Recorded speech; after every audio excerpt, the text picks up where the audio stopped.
موضوع تو تفصیل طلب ہے، لیکن وقت کی تنگی کی بنا پر اس کے چند اہم قد و قال بیان کرنے کی سعادت حاصل کروں گا۔ محترم سامعین کرام، علم حدیث اس علم کو کہتے ہیں جس میں ان چار امور قول رسول، فعل رسول، تقریر رسول اور صفت رسول صلی اللہ علیہ وسلم کی تفصیلات اور ان سے متعلق بحث ہوتی ہے۔ علم حدیث مسلمانوں کی کثرت معلومات کا بے مثال خزانہ ہے۔ انسانی تاریخ میں کوئی فن ایسا نہیں جس میں معلومات کے انبار، معلومات کے پہاڑ اور معلومات کے سمندر اس طرح جمع کیے گئے ہوں جس طرح علم حدیث میں جمع کیے گئے ہیں۔ یہ وہ علم ہے کہ جس کا اعتراف ایک جرمنی بڑے غیر مسلم مستشرق ڈاکٹر سپرنگر نے بھی کیا۔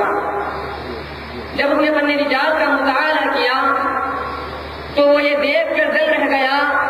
کہ ایک شخصیت کے احوال اور اقوال کو یقینی بنانے اور محفوظ رکھنے کے لیے 6 لاکھ انسانوں کے حالات جمع کیے گئے، جس کی مثال مسیحیت، یہودیت یا کسی بھی مذہب کی تاریخ میں نہیں ملتی۔ علم حدیث اس طرح انسان کی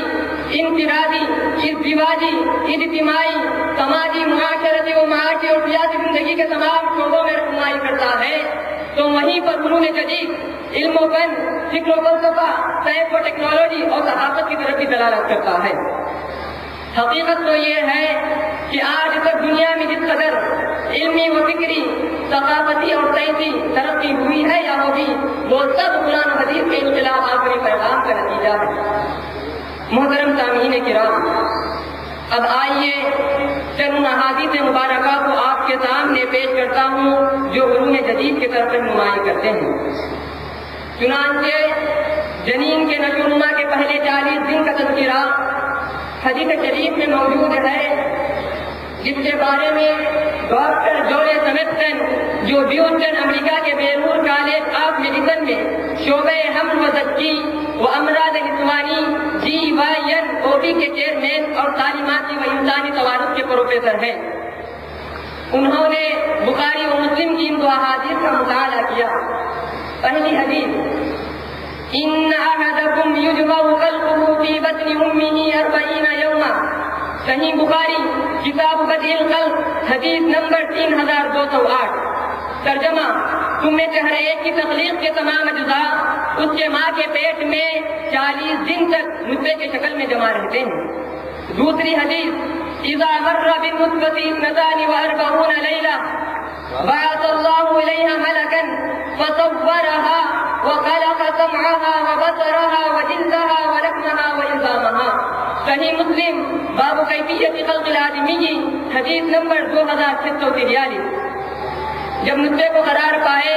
42 راتیں گزر جاتی ہیں تو اللہ رب العزت ایک فرشتے کو اس کے پاس بھیجتا ہے جو اللہ کے حکم سے اس کی شکل و صورت بناتا ہے اور اس کے کان، اس کی آنکھیں، اس کی دل، اس کا گوشت اور اس کی ہڈیاں بناتا ہے۔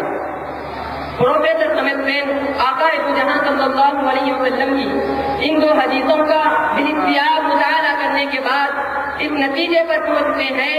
کہ جنین کے پہلے 40 دن اس کی تخلیق کے ناقابل شناخت مرحلے پر مشتمل ہوتے ہیں۔ نبی مکرم صلی اللہ علیہ وسلم کی احادیث میں جس قطعیت اور صحت کے ساتھ جنین کے نشو و نما کے مراحل بیان کیے گئے ہیں، اس سے وہ خاص طور پر متاثر ہوتے ہیں۔ پھر ایک کانفرنس کے دوران انہوں نے اپنے تاثرات کا اظہار ان الفاظ میں کیا کہ دونوں احادیث جو مطالعے میں آئی ہے وہ ہمیں پہلے 40 دنوں میں جنینی ارتقاء کا متعین ٹائم فراہم کرتی ہیں۔ یہ احادیث جب ارشاد فرمائی گئی تھی اس وقت کے میسر سائنس علم کے بنا پر اس طرح بیان نہیں کی جا سکتی تھی۔ میرے خیال میں اس سے یہ نتیجہ نکلتا ہے کہ نہ صرف دینیات، سیاسی اور مذہب کے درمیان کوئی تصادم نہیں، در حقیقت مذہب بعض روایتی سائنسی نقطۂ نظر کو الہام کی تقویت پہنچا کر سائنس کی رہنمائی کر سکتا ہے۔ محترم سامعین کرام، اس طرح مختلف سائنسداں حضرات نے علم حدیث کا مطالعہ کرنے کے بعد سائنس وغیرہ سے تعلق رکھنے والی احادیث کا استخراج کر کے اس پر ریسرچ اور تحقیق کی ہے، جس سے انہوں نے اس بات کو ثابت کر دیا کہ علم حدیث کس طرح انسان کی انفرادی، ازدواجی، اجتماعی، سماجی، معاشرتی و معاشی اور سیاسی زندگی کے تمام شعبے میں رہنمائی کرتا ہے، تو وہیں پر علوم جدید، علم و فن، فکر و فلسفہ، سائنس و ٹیکنالوجی اور ثقافت کی طرف بھی دلالت کر رہا ہے۔ جیسا کہ مشہور فرانسیسی مصنف ڈاکٹر مورس بکار، وہ ایک زمانے میں پورے فرانس کی میڈیکل ایسوسی ایشن کے صدر تھے اور ایک سائنسداں ہیں۔ انہوں نے صحیح بخاری شریف کا مطالعہ کیا اور اس میں سائنسی نوعیت کے جتنے بیانات تھے ان کی الگ الگ فہرست بنائی۔ انہوں نے اس طرح کے 100 بیانات منتخب کیے اور ان 100 بیانات کا ایک ایک کر جائزہ لینا شروع کیا اور یہ دیکھا کہ کس بیان کے نتائج سائنسی تحقیق میں کیا نکلتے ہیں۔ ان سب بیانات کو جمع کرنے اور اس پر غور و فکر کرنے کے بعد انہوں نے ایک مقالہ لکھا جس کو انہوں نے دکن کی علمی شخصیات میں انفرادی مقام رکھنے والی ذات، جن کو آج زمانہ ڈاکٹر محمد حمید اللہ پیارس کے نام سے یاد کرتا ہے، جو اس جامعہ میں ایک سپوت تھے، آپ کی خدمت میں پیش کیا۔ ڈاکٹر محمد حمید اللہ علیہ رحمت و رضوان فرماتے ہیں کہ میں نے اس مقالے کو پڑھا تو اس میں لکھا ہوا تھا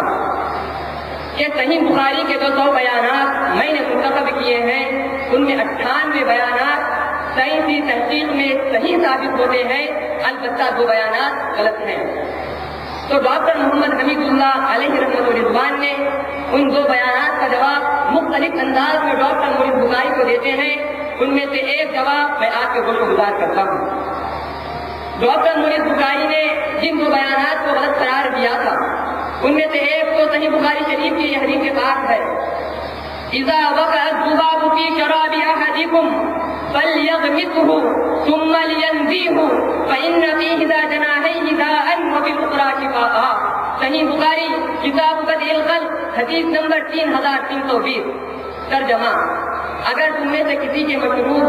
پانی، دودھ وغیرہ میں مچھی گر پڑے تو اسے چاہیے کہ اس کو مشروب میں ڈبکی دے، پھر اسے نکال پھینکے، کیونکہ اس کے ایک پر میں بیماری ہے تو دوسرے میں شفا۔ ڈاکٹر مورس بکاری کا خیال تھا کہ یہ غلط ہے، مچھی کے کسی پر میں کسی بھی قسم کی شفا نہیں ہوتی، مچھی تو ایک گندی چیز ہے، لہذا انہوں نے کہا یہ بات سائنسی طور پر غلط ہے۔ تو ڈاکٹر محمد حمید اللہ علیہ رحمت و رضوان نے ان کا جواب دیتے ہوئے ان سے کہا کہ میرے علم کے مطابق آپ میڈیکل سائنس کے ماہر ہیں، انسانوں کا علاج کرتے ہیں، لیکن آپ جانوروں کے تو ماہر نہیں ہیں، تو آپ کو پتہ نہیں کہ دنیا میں کتنے قسم کے جانور ہوتے ہیں۔ پھر آپ نے ان سے کہا کہ میں نہیں جانتا کہ علم حیوانات میں کیا کیا شعبے ہیں اور کون سی ذیلی شاخیں ہیں اور ان میں کیا کیا چیزیں پڑھائی جاتی ہیں، لیکن اگر علم حیوانات میں مکھیات کا کوئی شعبہ ہے تو آپ اس شعبے کے ماہر نہیں ہیں، کیونکہ کیا آپ کو پتا ہے کہ دنیا میں کتنے اقسام کی مکھیاں ہوتی ہیں؟ کیا آپ نے کوئی سروے کیا ہے کہ دنیا میں کس موسم میں کس قسم کی مکھیاں پائی جاتی ہیں؟ جب تک آپ عرب میں پائے جانے والی ایک ایک مکھی کا تجربہ کر کے اور ان کے ایک ایک جز کا معائنہ کر کے یہ نہ بتائیں کہ ان میں سے کسی مکھی کے پر میں کسی بھی قسم کی شفا نہیں ہوتی، تو اس وقت تک آپ یہ مفروضہ کیسے قائم کر سکتے ہیں کہ مکھی کے پر میں بیماری یا شفا نہیں ہوتی؟ تو ڈاکٹر مورس بکاری نے اس بات کو تسلیم کیا کہ واقعی ان کا یہ نتیجہ اور اعتراض غلط ہے، ان سے تصدیق ہوئی، اور واقعی میں ڈاکٹر مورس بکاری کا نتیجہ اور اعتراض غلط تھا اور ان سے غلطی ہوئی تھی، کیونکہ آج سائنس اس بات کو تسلیم کر رہے ہیں کہ مچھی کے ایک پر میں بیماری ہے تو دوسرے میں شفا۔ جیسا کہ ڈاکٹر محسن کا ایک ضمن میں لکھتے ہیں، یہ حالیہ تجربات سے ظاہر ہوتا ہے کہ ایک مچھی بیماری کے جراثیم کے ساتھ ان کا دریافت میں اٹھائے پھرتی ہے۔ عام طور پر جب مچھی کسی مائع غذا کو چھوتی ہے تو وہ اسے اپنے جراثیم سے آلودہ کر دیتی ہے، لہذا اسے مائع غذا میں ڈبکی دینی چاہیے تاکہ وہ ان جراثیم کا دریافت بھی اس میں شامل کر دے۔ الغرض محترم سامعین کرام، علم حدیث جہاں عقائد و اعمال، آداب و اخلاق کی طرف انسان کی رہنمائی کر رہا ہے، تو وہیں پر علوم جدید، علم و فن، فکر و فلسفہ، سائنس و ٹیکنالوجی وغیرہ کی طرف بھی رہبری کرتا نظر آ رہا ہے۔ محدثین نظام نے 5ویں صدی ہجری تک جو احادیث کے مجموعے مرتب کیے وہ انہوں نے اس وقت کے ضروریات اور تقاضوں کو پیش نظر رکھ کر مرتب کیا، اور آج جن پر کام کرنے کی ضرورت ہے اور جو تقاضے درپیش ہیں وہ دور حاضر کے مسائل ہیں۔ اصل پاور ہاؤس وہی مرتب شدہ کتابیں ہیں، ہمیں ان سے کنیکشن لے کر دور حاضر کے تقاضوں کو مکمل کرنا ہے۔ محترم سامعین کرام، علم حدیث میں ایک نیا پھول پیدا ہے جو اس کے سائنس کے مطالعے سے عبارت ہے۔ یہ بات صحیح ہے کہ حدیث کی کتابیں سائنس کی کتابیں نہیں، حدیث رسول صلی اللہ علیہ وسلم کی کتابوں کو سائنس یا طب کی کتابیں قرار دینا ان کا درجہ گھٹانے کے برابر ہے۔ حدیث پاک کا درجہ ان تجربات انسانی علوم سے بہت اونچا ہے۔ البتہ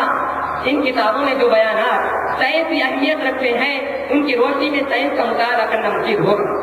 اگر سائنسداں اس پر تحقیق کریں گے تو سائنس کے نئے نئے گوشے ان کے سامنے آئیں گے، یا از کم ان کے ایمان و عقیدے میں پختگی آ سکتی ہے کہ فخر کائنات باعث کون و مکان تاجدار مدینہ رحمت للعالمین محمد رسول اللہ صلی اللہ علیہ وسلم نے آج سے 1400 سال پہلے جو بات فرمائی تھی، آج سائنس بھی وہاں پر اپنی گردن خم کرتی نظر آ رہی ہے۔ محترم سامعین کرام، اس طرح علم حدیث کا مطالعہ کئی اور پہلوؤں سے کیا جا سکتا ہے، اور اس نہج پر احادیث کی کتابیں مرتب کی جا سکتی ہیں، نئے نئے ابواب قائم کیے جا سکتے ہیں اور ان کو کئی خطوں میں تقسیم کیا جا سکتا ہے۔ مثلا تہذیب و تمدن کی اساس کی بنیاد پر بنتی ہے، قوموں کا عروج و زوال کیسے ہوتا ہے، معیشیت میں انحطاط اور ترقی کیسے ہوتی ہے، وغیرہ وغیرہ۔ وما علینا الا البلاغ المبین۔ السلام علیکم ورحمۃ اللہ وبرکاتہ۔ مولوی محمد زین الدین کو تشریف لائے اور عربی زبان میں تقریر پیش کرنے کی عزت اور مسرت حاصل کی۔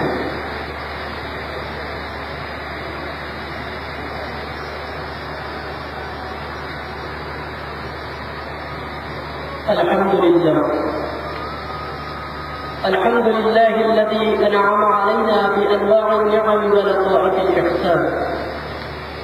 ففضلنا على سائر خلقه بتعليم العلم والبيان، والصلاة والسلام على سيدنا محمد المبعوث بخير الملل والأديان، وعلى آله وأصحابه بدور معالم الإيمان وشموس عوالم الإرفان. أما بعد،